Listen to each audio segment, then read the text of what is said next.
Alors quand j'étais petite, je ne dessinais jamais parce que j'étais nulle en fait en dessin. On se moquait de moi à l'école et puis j'avais aussi du mal pour écrire. J'étais, je pense, dyslexique parce qu'on devait me lire avec un miroir. Donc, en mettant un miroir devant ma feuille, on comprenait ce que je voulais dire. Et donc je pense que j'ai fait du dessin et de l'écriture pour justement combattre enfin, par esprit de contradiction quoi, en fait. J'ai commencé à faire de la peinture, du dessin après mon bac. J'ai fait les ateliers de Sèvres pendant 2 ans, où j'ai commencé à rencontrer mes amis, futurs amis des Beaux-Arts. Ensuite, j'ai fait les Beaux-Arts pendant 5 ans. J'ai commencé en première année dans l'atelier de Patrick Fegenbaum en photo. Et ensuite, j'ai fait 5 ans chez François Boiron. J'ai suivi les cours de Didier Semin, qui m'a beaucoup aidé dans mes débuts sur mes séries sur le cinéma. Et Alain Bonfant aussi, qui est professeur de cinéma, enfin de la philosophie dans le cinéma, etc. C'est ça aussi, ça m'a bien aidé. Et James Bleudet, qui m'a appris à dessiner au Louvre et à structurer le dessin et la peinture. J'ai eu la chance d'être dans l'atelier de François Boiron pendant 5 ans. Et il a fini par m'intégrer un peu à la petite famille d'artistes qui gravitent autour de lui. Au début, il ne s'est pas trop intéressé à ce que je faisais. Pendant 2 ans, il m'a laissé patauger un peu à faire ce que je pouvais. Et puis comme il a vu qu'on était une petite bande à s'accrocher, à venir tous les jours, à peindre de manière vraiment très sérieuse, il a commencé à s'intéresser à ce qu'on faisait et voilà, depuis il nous lâche plus.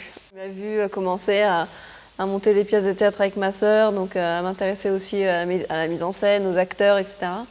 Et c'est lui qui m'a aiguillée vers le cinéma et il me prête des films, il m'aide en fait à... Voilà.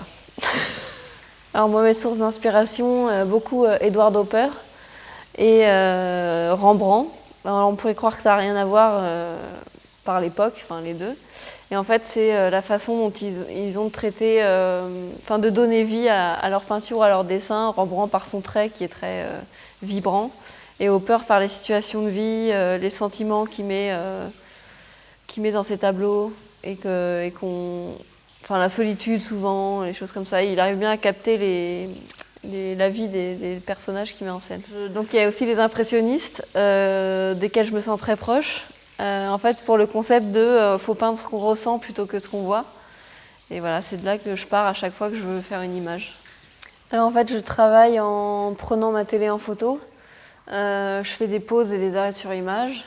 Et ensuite, je tire à peu près 300 photos du film que je retrie en fonction de ce que j'ai envie de dire sur chaque film. Et ensuite, je dessine et je peins à l'huile. Voilà. Donc, par exemple, pour Fenêtre sur cour, j'ai voulu traiter les rapports entre extérieur et intérieur. Et bon, évidemment, par la mise en scène d'Hitchcock, c'était ce qu'il y avait de plus évident. Ensuite, par exemple, Casablanca, j'ai voulu faire un film de portrait, alors qu'il y a plein de scènes en fait dans le restaurant et dans les aéroports de plan large. Voilà. Et moi, je pensais que les acteurs qui étaient dans le film étaient tellement charismatiques que j'avais envie de faire beaucoup de portraits sur ce film. Et là, je fais Le Déjeuner sur l'herbe de Renoir, où là, la relation entre peinture et cinéma est filiale et évidente. Et en fait, je traite plutôt du paysage dans ce dernier film. Je joue avec tout ce que j'ai appris et je pars de quelque chose qui existe déjà.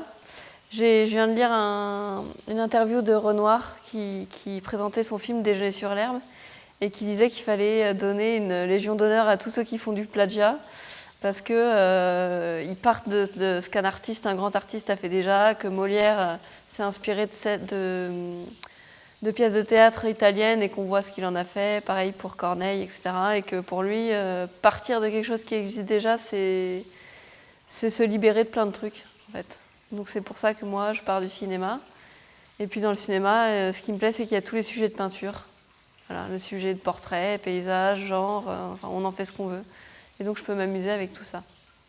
Alors la notion de série était très importante dans mon travail dès le départ. Parce qu'en fait, je voulais que les spectateurs regardent le film autrement, donc sans début ni fin, et voient une saturation d'images sur un mur pour que, au lieu que ce soit une image en mouvement, on découvre le cinéma par une image fixe et une peinture. Et donc pour moi, l'idéal de ma présentation, ce serait une pièce ronde qui serait saturée d'images, où on n'aurait ni début ni fin, et où voilà, le spectateur pourrait rentrer et s'imprégner vraiment du film, voilà, autrement. J'ai une sœur qui est actrice et qui écrit des pièces de théâtre, et il y a 5 ans, elle m'a embarquée dans ces trucs parce qu'elle ne pouvait pas monter tout toute seule. Donc au début, c'était juste pour l'aider pendant 2-3 mois, puis ça fait 5 ans qu'on fait ça. On est une équipe réduite, donc ça m'a permis de toucher à tout, de faire des créations de lumière, travailler avec les mises en scène, travailler avec les metteurs en scène pour les décors, les costumes, les accessoires, de faire la régie, lancer des sons, etc. Et du coup, par rapport à mon travail, ça m'a aidé à comprendre justement le travail de metteur en scène, pourquoi un acteur va regarder à droite, se déplacer à gauche, etc. Quel est le sens de tout ça? Et donc ça me permet, quand je fais mes arrêts sur image dans mon travail, de capter tout de suite pourquoi un acteur même parle comme ça ou se déplace d'une certaine façon. Et ça me permet aussi de voir comment techniquement les lumières, les plans, tout est constitué, quoi. Ça me permet d'appréhender plus le travail du cinéaste. Par contre, si je devais m'exprimer autrement qu'avec la peinture et le théâtre, il y a souvent des spectateurs de mes expositions qui me demandent si je ferais mon propre film, ou alors qui affirment, qui disent « vous allez finir par réaliser un film puisque vous vous intéressez tellement qu'on sent que ça va être comme ça ». Et en fait, pas du tout, parce que je préfère déjà peindre parce qu'on est seul et qu'on décide seul de ce qu'on veut faire. On peut y mettre les lumières, les décors, les personnages qu'on veut, on ne dépend pas d'une équipe. Et ça, pour moi, c'est important de pouvoir m'exprimer seule et de devoir dépendre de personne, en fait. Voilà.